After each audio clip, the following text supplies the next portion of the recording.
Hey besties, so today we made nkwobi with pyong and white rice. Enjoy the video and let me know if this was helpful.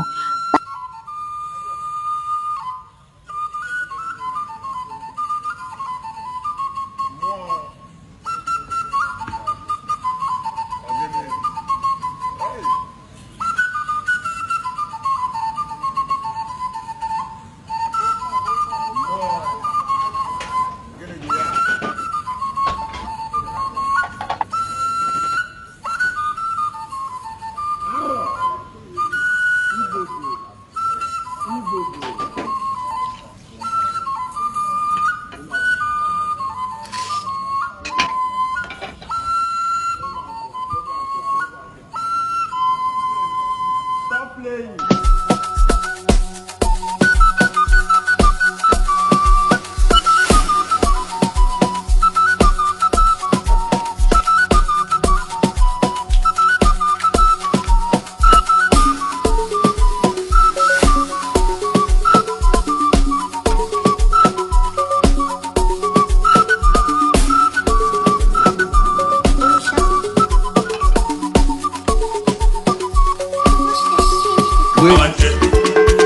I'm getting water since the morning.